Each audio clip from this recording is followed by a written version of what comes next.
सबसे ज्यादा खतरनाक कांग्रेस है, दूसरे नंबर बीजेपी है कि बीएसपी के लोगों ने काम करना बंद कर दिया है, जो मुझे बड़ा दुख देता है। और मैं कहना भी चाहूँगा जो नीचे की लीडरशिप है वो थोड़ा ध्यान दे, वो ज़्यादा मेहनत करे। तो हम लिटरली बोल रहा हूँ, आज भी बीएसपी से बड़ी कोई आइडियोलॉजिकल पार्टी नहीं है, कोई भी बड़ी। इस देश की सबसे बड़ी आइडियोलॉजिकल पार्टी है जो खुल के बोल देते हैं। जीरो है सब में। देखिए देखो ये तो कमियां हैं, इस पर बात की जाएगी और इस पर मैं तो बहुजन समाज पार्टी के लोग ज़्यादा जवाब दे पाएंगे। इसमें 2012 के बाद से लगातार बीएसपी आ रही है, 12 साल हो गए आपको हारते हारते, कहाँ दिक्कत मानते हैं? देखो इस बात का दुख तो होता है, लेकिन दिक्कत मैं बताता हूँ। आपने जो आप मुझे बोलने दीजिएगा इस बात पे। दिक्कत है सेकंड लीडरशिप में।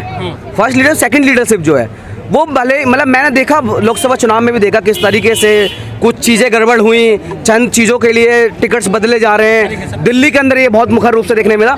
जो लोग चाहते हैं सच में एक बहुजन मूवमेंट बढ़ना चाहिए, उनको सेकंड लीडरशिप बात करनी चाहिए। उनको सेकंड लीडरशिप में बड़े ही ईमानदार लोग चाहिएंगे। फिर से माननीय काशीराम साहब के पास सेकंड लीडरशिप बहन जी थी, तो बहन जी ने क्या नहीं है कि नीचे की लीडरशिप? मुझे नहीं लगा, मुझे लगता है पता भी होगा तो पता, मतलब पता होता तो पक्का कुछ ना कुछ करती हो। जो अब आप मेरे समझे बहुत करीबी हो तो मैं आपसे सुनूंगा ना, मैं आप नीचे से क्यों सुनूंगा? जबकि बात ये बहन जी भी चाहती है इसी स्थिति में चली जाए पार्टी जैसे चल रही है। कोई, अरे ये तो बड़ा नेचुरल वो है, जवाब है कि कौन ही चाहेगा किसी की पार्टी नीचे जाए। और बहन जी के पीछे जो तमाम तरीके के बहुजन समाज, आज भले ही कुछ लोग नाराज हो, कुछ लोग डिसअपॉइंट हो कि यार क्यों, मतलब जिसके लिए हम दिन रात आज भी लड़ने को तैयार हैं। बहन जी एक बार बोल दें आप सबको जंतर मंतर या संसद घेरना, तो सब लोग यहाँ तैयार हो जाएंगे आने को। सारे उसके बावजूद भी सारे जितने भी दलित बुद्धिजीवी है कह रहे हैं कांग्रेस ही बचाएगी संविधान को भी और दलितों को भी। जो ये सब कर रहे हैं बुद्धिजीवी, उनको माननीय काशीराम साहब ने बहुत अच्छे से टर्म दिए थी, चमचा।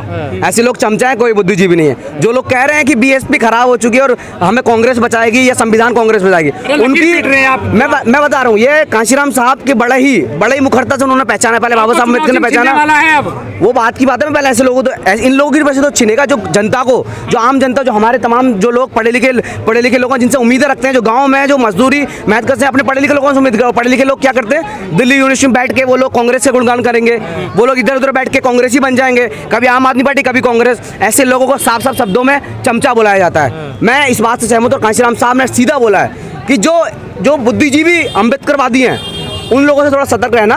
मतलब जो लोग चमचे पहचानना, एक तो मिशनरी होगा, एक चमचा होगा, तो इन दो लोगों में हमें बहुत अच्छे से पहचानना है। सेकंड लीडरशिप आज ठीक हो जाए, हम कहते हैं आज भी हमारे जैसे यूथ लोगों को आगे आने का मौका मिले। 21% दलित हैं हरियाणा में, कहाँ गए वोट? 21% हरियाणा में है, 33% पंजाब में है, जहाँ सबसे बेकार प्रदर्शन रहा। यूपी के अंदर जहाँ 4 बार सीएम रहे और तमाम तरीके के आंदोलन यूपी से निकले, उसके बावजूद भी ये आंदोलन रुका, ये वोट कन्वर्ट कराने में हम नाकाम रहे। इसकी सबसे बड़ी दिक्कत फिर से बोलूँगा सेकंड लीडरशिप। क्या आपको लगता नहीं है कि आज बसपा में जो कैडर होने चाहिए था उसकी कमी है? बिल्कुल, कैडर की तो सबसे ज़्यादा कमी है। अगर एक आइडियोलॉजिकल लोग चलेंगे ना, वो पर्सनल महत्वाकांक्षा को पीछे रखते हुए पॉलिटिकल महत्वाकांक्षा पर ज़्यादा ध्यान देंगे। और हम वही चाहते हैं कि कम से कम जब आंदोलन में आए हो तुम लोग, एक बार सुनिएगा, तो अपनी पर्सनल महत्वाकांक्षा को पीछे रखिए और ईमानदारी से पढ़ते लिखते हुए आंदोलन काम करिए। जैसे अभी साथ इन्होंने बोला कि कैडर ट्रेनिंग जो सबसे इंपॉर्टेंट किसी पॉलिटिकल पार्टी के लिए होता है। आप आरएसएस को देख लीजिए, सुबह 6 बजे लाठी लेकर पार्कों में पहुंच जाते हैं ना, तो हम लोग क्यों नहीं कर पा रहे वो सारे काम? इतनी बड़ी पॉलिटिकल पार्टी होने के बावजूद भी, इतने बड़े बुद्धिजीवी होने के बावजूद भी, आज हमारे लोग तमाम यूनिवर्सिटी, तमाम एकेडमिया में बैठे हैं, उसके बावजूद भी हम लोग क्यों डिसिप्लिन नहीं हो पा रहे? अगर कैडर में जाओगे तो फिर चंदा कौन उगाएगा? जिन लोगों ने मूवमेंट को कमीशन बना दिया, उन लोगों से सावधान रहने की जरूरत है और ऐसे लोगों को पीछे करने की जरूरत है, वरना मूवमेंट नहीं बचेगा। वो कहाँ पीछे, आप जैसों को पीछा कर देंगे, वो पीछे नहीं होते कभी भी। देखो हम लोग यहाँ से पीछे हो जाएंगे, लेकिन हमारा काम तो वही चलता रहेगा। लोग हम कहीं भी रहें, मैं कह रहा हूँ, मैं अभी पढ़ रहा हूँ, अभी स्टूडेंट एक्टिविस्ट हूँ, स्टूडेंट के बीच में काम करूँ, मैं जिस फील्ड में रहूँगा वहाँ मेरा काम चलता रहेगा, वहाँ अपनी विचारधारा। बीजेपी बचाएगी या कांग्रेस बचाएगी? पहले दोनों, कोई नहीं बचाएगा। दोनों बर्बाद करने का। अरे अभी तक कांग्रेस बीजेपी दोनों पावर में रही ना, कितना संविधान बचाया? सबसे ज्यादा खतरनाक कांग्रेस है, दूसरे नंबर बीजेपी है। तो वोट दे रहे थे तुमको हरियाणा में, उनसे बात करिए आप, क्योंकि दिक्कत ये है हमारे लोग काम नहीं करेंगे तो लोग कहीं तो वोट देंगे, गुमराह तो होंगे। अभी सवाल हमसे क्यों कर रहे हैं? सवाल बीएसपी के उन तमाम लोगों से जो पोजीशन होल्डिंग बैठे हैं, क्यों वो लोग साल के 5 साल में सिर्फ 1 साल 6 महीने क्यों दिखते हैं? क्यों 5 साल क्यों नहीं दिखते? आकाश आनंद से बहुत उम्मीद है, वो बहुत अच्छा करेंगे। उनसे उम्मीद है कि यूथ की तरफ ज्यादा ध्यान दें। और खतरा रहता है ना, उन्हें भी कब हटा दिया जाए कोई पता नहीं चलता ना। अरे नहीं, ऐसा कुछ नहीं है, खतरा रहेगा।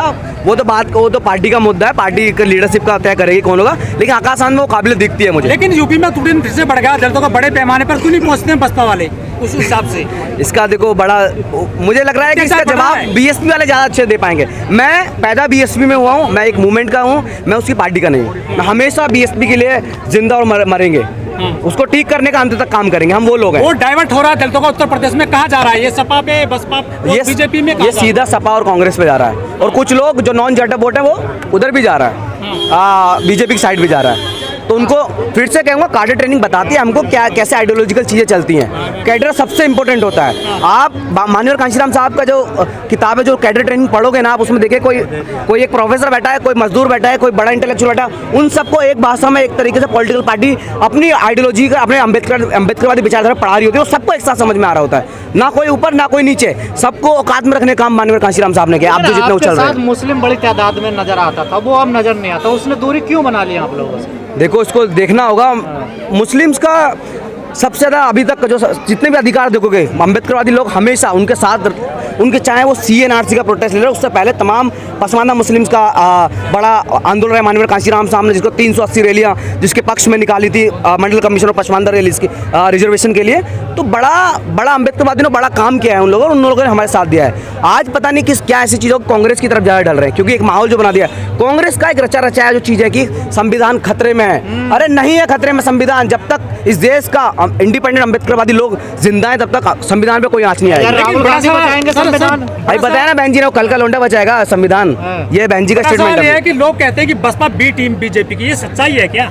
कैसे है? हरियाणा में आरोप जीता लगाते हैं ना। अरे आरोप तो कुछ भी लगाएंगे, आरोप तो ये भी बोलेंगे कि तो आप RSS काउंटर और क्यों नहीं बीजेपी करते? आप काउंटर क्यों नहीं करते? काउंटर सबसे ज्यादा कौन करता है? आप देखिए मीडिया में जाते हो आप लोग? मीडिया वाले जब हमको मिलते हैं हम जाते हैं और इस चीज का बोलते हैं आपका प्रवक्ता नहीं आता कि अगर बीजेपी और कांग्रेस, ये दोनों A और B पार्टी हैं, बीजेपी और कांग्रेस दोनों RSS की पार्टी हैं, दोनों में RSS के लोग हैं, दोनों ही बहुजन समाज को गुमराह करने की बात कर रहे हैं, दोनों ही मुसलमानों पर अटैक करवाने का काम करते हैं। आप देखिएगा, जा रहे हैं कांग्रेस में, भग के जा रहे हैं, रातों रात सदस्यता ले रहे हैं। मैं कह रहा हूँ ना, उनको लीड नेता बनना है ना, उनके अंदर पर्सनल महत्वाकांक्षा इतनी ज्यादा है कि वो समाज को नहीं देख रहे, और उनको मैं समाज का नेता नहीं बनूं, कांग्रेस ही हो राहुल गए, गांधी चमचे हो मोची के पास जाते हैं, वो नाई के पास जाते हैं, आप कहाँ जाते हो? उसी मोची के बगल में देखिएगा बीएसपी का झंडा टंग रहा था, आप ठीक से फोटो जूम करके देखिएगा, उसी मोची के पास।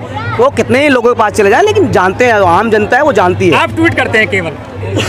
मैं ट्वीट नहीं, हम आपने बहुत कम देखा, मैं उस मैदान पर रहता हूँ जिस मैदान में हमारी लिमिटेड बहन जी है। तो करते हैं ट्वीट से चलेगी राजनीति दलितों की? हम तो कहते हैं, इस बात से फंसाओ मुझे, मैं तो कहता हूँ कि बहन जी से ये सवाल पूछे जाने चाहिए कि क्यों अभी भी आकाश आनंद जी क्यों उस आम जनता पर निकलते। देखो एक बड़ा मूवमेंट यहाँ से एक जगह से निकला, मैं भीम आर्मी का नाम लेना चाहूँगा, अगर ऐसा ही बीएसपी के लोग काम करने लगे और एकदम सोच समझ के, बीएसपी के लोग बहुत पढ़े लिखे लोग होंगे, क्योंकि प्रॉपर कैडर ट्रेनिंग के साथ वो लोग जाएंगे, और ऐसा ही कुछ बीएसपी जो कांशीराम साहब के टाइम पे करती है वो फिर से करने लगी, आज वो इस देश की फिर से सबसे बड़ी दूसरी और तीसरी नेशनल पार्टी बन जाएगी बीएसपी। तो जी आप दिल्ली में रहते हो, क्या बसपा कुछ भला होगा दिल्ली में अगली बार 25? दिल्ली के अंदर तो मुझे नहीं लग रहा कि भला होगा, लेकिन अभी भी 1 साल है, कुछ काम कर लें, मतलब 5-6 महीने, लेकिन मुझे नहीं लगता कि कुछ 1-2 सीट का वो है जो भी रिजर्व नहीं है इनका एक भी अभी तक। तो मैं वही तो, मुझे कुछ चांस नहीं बीएसपी का दिल्ली में, जिस तरीके से पार्टी क्यों चला रहे हैं दिल्ली में? फ्री दिल्ली वाले नेताओं से पूछे ना क्यों उन्होंने करप्ट कर रखी है पार्टी। मैं तो उन्होंने बार-बार उनके अभी मुंह पे सवाल पूछा कि क्यों ऐसे क्यों कर रखा है, मैं नाम नहीं लेना चाहूँगा, मैं तो कहूँगा मुझे देखेंगे जरूर, आपके मीडिया के माध्यम से जरूर देखते होंगे,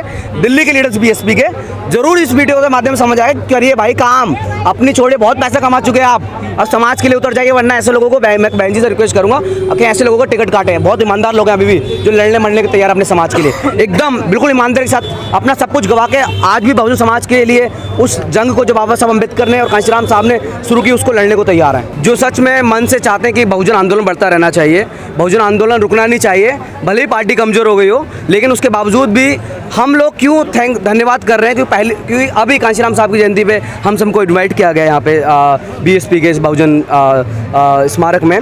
तो ये ज़रूरी इसलिए है क्योंकि यहाँ पे जो लोग, जो प्रोफेसर, जो स्टूडेंट चार्ज अप नहीं, तो उनको एक जगह मिला, एक स्पेस मिला कि आइए, मोस्ट वेलकम आपका, आप अगर बहुजन समाज से हैं, अगर आप उस मूवमेंट को आगे बढ़ाना चाहते हैं तो हाँ, हम आपके साथ हैं। और जो मजबूती मिलती है एक दूसरे से, वो चाहे किसी भी किसी पॉलिटिकल पार्टी से हो, लेकिन विचारधारा एक जो होती है, तो मजबूती जो मिलती है उससे कोई भी हो, कोई भी इंसान हो, अगर आपके कंधे पे हाथ होगा किसी उस विचारधारा का जिससे आप समर्थन करते हैं। बुरा हाल हो गया पार्टी का, जो आप जिस हिसाब से बोल रहे हैं, मुझे लग रहा है कहीं कहीं कमियां हैं, काम में कमियां हैं, दिक्कतें हैं, उनको बस एक ही बड़े पॉजिटिव, आप जाओगे आम जनता में कहीं पूछिएगा ना, तो एक चीज़ बड़ा मुखर रूप से जो निकल के आता है